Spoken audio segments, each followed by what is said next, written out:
Stéphane Baudet, bonjour. Bonjour. Président de l'Association des maires d'Île-de-France. Vous êtes vice-président à la région, maire de Courcouronnes. Et vous organisez cette semaine du 10 au 12 avril le Salon des maires franciliens.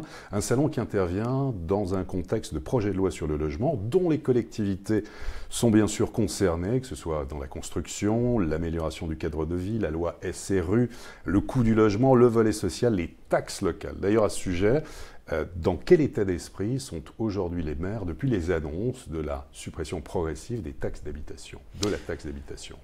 Globalement, les maires ne sont pas forcément contre, y compris d'ailleurs parce que ça redonne du pouvoir d'achat à nos habitants, pardon pour la voix petite extinction, et donc du coup plutôt favorable. Ce qui inquiète les maires par nature, c'est à la fois la question de la compensation et de la nature de cette compensation, à la fois d'abord parce qu'on a l'habitude que l'État s'engage à compenser, et puis petit à petit dans le temps, on l'a vécu notamment sur l'exonération de la taxe foncière non bâtie pour les bailleurs sociaux, où il s'engageait à compenser, et puis à la fin, petit à petit, il ne compensait plus. Parce que c'est l'un des engagements, Emmanuel Macron a toujours dit qu'il n'y aurait pas de manque à gagner, et que tout serait remboursé à l'euro près. Tous les présidents et tous les premiers ministres se sont engagés à cela, et à chaque fois, pour le coup, on est à 100% de réussite, l'État a fini par petit à petit se désengager. Sur l'exonération du foncier bâti que j'évoquais, dans la commune qui est la mienne, l'État aujourd'hui n'en finance plus que 50%. Imaginez le mécanisme, c'est-à-dire qu'il décide de baisser de lui-même ou d'exonérer quelqu'un sur une dotation qui vient directement à la commune, il s'engage à la compenser, c'est-à-dire qu'il décide sur une dotation qui est à nous, et à la fin il ne compense plus. Donc forcément il y a une difficulté. Donc il y a cette inquiétude, et puis elle vient en plus s'ajouter cette inquiétude au début et aux prémices de la contractualisation. 322 collectivités, les plus grandes de France, grosso modo les régions, les départements et les grandes villes et agglomérations. Et ça vient se confronter, puisque évidemment cette contractualisation va inviter les collectivités à ne plus augmenter leur budget de fonctionnement, voire à réussir à le baisser. Et donc il y a le sentiment d'avoir un deuxième couperet qui tombe. Donc forcément il y a une inquiétude. Vigilance quand même, inquiétude, point de vigilance. Voilà. Oui, pour redonner du pouvoir d'achat à nos habitants, et d'ailleurs de ce point de vue-là, allons au bout. Pourquoi 80% d'exonération et pourquoi pas 100%? Mais en même temps, est-ce qu'il s'agit de nous consolider une nouvelle dotation? Est-ce qu'il s'agit de réformer la fiscalité locale de façon profonde? Voilà les sujets sur lesquels on doit travailler. Donc rien sur la taxe foncière pour l'instant, vous attendez, il est beaucoup trop tôt, vous verrez au cas par cas. Exactement. Alors, aujourd'hui, le projet de loi Elan a été présenté par le gouvernement, c'était la semaine dernière. Est-ce qu'il va, d'une façon générale, dans le bon sens, sur notamment le fait de vouloir faciliter les opérations d'urbanisme? Oui, il va plutôt dans le bon sens. Il semble aller vers un allègement des procédures. Je rappelle par exemple que le plan local d'urbanisme est le document administratif le plus attaqué en France, et donc forcément une contrainte pour les élus. On dit souvent maire bâtisseur, maire battu, c'est-à-dire que si on ne donne pas aux élus les moyens de pouvoir construire et les moyens... Évidemment pas de passer en force, c'est pas le sujet, mais en tout cas de consolider leur projet d'aménagement et de ne pas mettre 5, 15, 20 ans pour des projets qui pourraient en mettre 2 ou 3, forcément ça allège. Il y a la question des normes, je sais que ça fait débat, notamment pour les représentants des personnes à mobilité réduite, mais on sait le coût induit et l'augmentation que ça a entraîné que d'avoir 100% des logements qui sont complètement accessibles, et donc la question de la transformation des logements, qui est un débat que l'on porte depuis longtemps. Transformation des bureaux vides ou obsolètes en logement, voilà. Ça va dans le bon sens. Oui, ça c'est plutôt un bon sujet, et c'est un bon sujet sur les zones denses comme la région Île-de-France notamment, où à la fois on a pénurie de logements, où le foncier est très très cher à conquérir, et où on a énormément de bureaux vacants. Sans obligation de créer des logements sociaux derrière. Je crois que c'est l'un des... Exactement, c'est l'un des équilibres. Après se posera la question évidemment de l'équilibre de la loi SRU et de quelle façon elle se diffuse dans les communes. Le bail mobilité, le nouveau contrat de location en meublé, est-ce que pour vous, là aussi, ça va dans le bon sens? C'est bien perçu par... Je pense que ça va dans le bon sens. Et pour le coup, ça va dans le bon sens dans une région comme l'Île-de-France, qui est à la fois une des premières, sinon la première région touristique du monde, ça peut compter, mais également une région particulièrement étudiante. Ça compte également sur les baux glissants, parce qu'on sait qu'on a parfois des problématiques en matière d'offres sur le logement étudiant. Et puis c'est aussi une région où on peut être de passage sur des temps assez courts, où la décohabitation est particulièrement importante. Je vais vous donner un chiffre. Personne n'imagine, quand on dit qu'il manque 1 million de logements à horizon 2032 en France, on a du mal à imaginer pourquoi d'un seul coup il manquerait des logements. En Île-de-France, vous avez un couple sur 2 qui divorce. Un couple sur 2 qui divorce. Ça veut dire que là où il fallait 2 logements hier, il en faut 3 aujourd'hui. C'est assez mécanique. Voilà. Et donc tout ce qui va permettre de pouvoir justement glisser, gérer de façon intermédiaire le logement, ça ira dans le bon sens. Le logement neuf qui est cher en France, en Île-de-France particulièrement, dans le neuf on est à 5 000 € du mètre carré en moyenne. Qu'est-ce que l'on peut faire pour faire baisser le coût, le prix de l'immobilier, du logement en Île-de-France?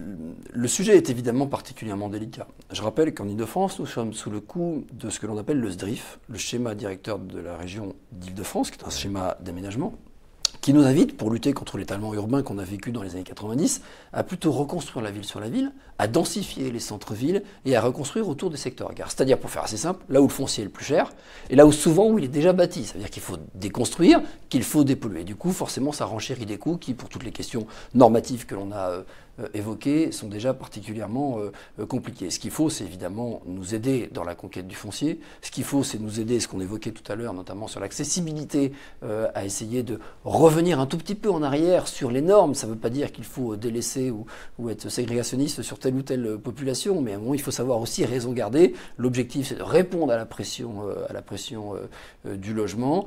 Et puis, c'est peut-être aussi aider les collectivités à des montages technico-administratifs peut-être un tout petit peu nouveaux. Je rappelle que construire du logement, c'est amener du service public. C'est évidemment du transport, c'est important. Enfin, ça peut être des écoles, des crèches, c'est-à-dire des équipements publics qui sont payés par les collectivités, auxquelles, on l'évoquait tout à l'heure, on a évidemment cruellement baissé les dotations. Si je prends Cour-Couronne, 65% de dotation globale de fonctionnement en moins entre 2010 et 2017. Et donc, on nous invite à construire du logement, mais on ne nous donne plus les moyens d'apporter les équipements publics qui vont avec. C'est aussi ça. Le prix de sortie, si il est cher ou qu'il est modéré dans un environnement où on a le service public et la qualité d'offre qui convient, ça s'entend. Si vous avez un prix de sortie qui est particulièrement cher dans un secteur où en plus vous n'avez pas l'offre de transport et l'offre de service public qui convient, forcément on gère quelque chose de complètement inatteignable. Mais produire du logement abordable, ça passe aussi par des accords locaux avec certains promoteurs pour des prix maîtrisés, ou quel est votre sentiment? Oui, ça passe par cela, ça passe, promoteurs et bailleurs, parce que on a tendance à trop stigmatiser le logement social. Moi, j'aime bien rappeler que dans une ville, en France, aujourd'hui, quand un bailleur social s'installe dans la ville, il a souvent le patrimoine le plus moderne de la commune. Enfin, le logement social, on a une mauvaise image parce qu'il a mal vieilli, mais au moment où on le construit, c'est souvent un bâtiment très moderne. Donc oui, il faut une forme d'entente sur des prix de sortie, y compris parce qu'on imagine aujourd'hui des sorties de ZAC très compliquées, avec énormément de logements, ici 1000 logements, 1500 logements, et donc si on n'a pas des prix de sortie qui sont harmonisés, qui peuvent évoluer avec la durée de vie de la ZAC elle-même, puisqu'en Ile-de-France, elles sont très très longues, elles peuvent durer 10, 15 ans, et donc la situation immobilière d'un quartier n'est pas le même dans 15 ans que celui à l'origine, c'est en effet ainsi qu'il va falloir travailler. Le Grand Paris, c'est une chance pour la métropole ou c'est un gouffre budgétaire et technique à éviter? Moi, je pense que c'est surtout une strate de plus aujourd'hui qui ne vient pas éclairer le débat. La question, c'est d'abord, j'aime bien qu'on rappelle que la question n'est pas forcément le périmètre de la métropole aujourd'hui, mais le mauvais débat que l'on a raté sur le périmètre de la région. Si la région avait Problème de gouvernance? Oui, mais pas que. Il y a une question de périmètre. Si la région Île-de-France, au moment de la réforme des régions de Manuel Valls, il y a quelques années, avait été sur la porte du Havre, c'est-à-dire la porte sur la mer, embrassant le vrai bassin parisien, à ce moment-là, la taille de la métropole d'aujourd'hui aurait une véritable vocation. Mais avoir aujourd'hui une métropole qui représente 80% du PIB de la région, c'est évidemment renvoyer tous les territoires qui ont déjà le sentiment d'être relégués à un avenir particulièrement flou. Donc il y a un problème de gouvernance, il y a un problème de portage stratégique de l'ensemble de la région, y compris de ses franges. On le voit bien sur la question des transports, avec ce sentiment qu'ont les usagers du quotidien de ne pas être traités de la même façon.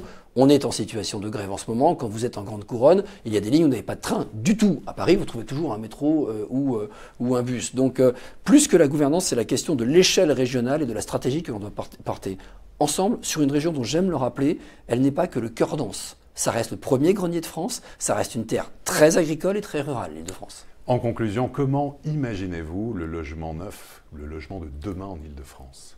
Écoutez, moi je l'espère varié, je l'espère en mixité sociale, pas le mythe de la mixité sociale qui traverse les millénaires, voire les siècles. Ça veut dire des allègements évidemment normatifs, ça veut dire peut-être aussi un État qui, plutôt que de le prôner depuis le début des années 2000, mettre en place véritablement des expérimentations. J'essaye moi de travailler sur du déconventionnement de bailleurs sociaux, sur mes quartiers populaires, pour justement remettre de la mixité dans les nouveaux quartiers, mais venir réinjecter aussi de la mixité sociale dans les quartiers existants, ce dont on ne parle pas suffisamment. Et on a souvent malheureusement des blocages juridiques. Donc je crois que c'est vraiment la question de la mixité de l'habitat qui est importante, la question des parcours résidentiels, revenir à ce que l'on appelait les logements sociaux, qui étaient plutôt des logements tremplins dans les années 70.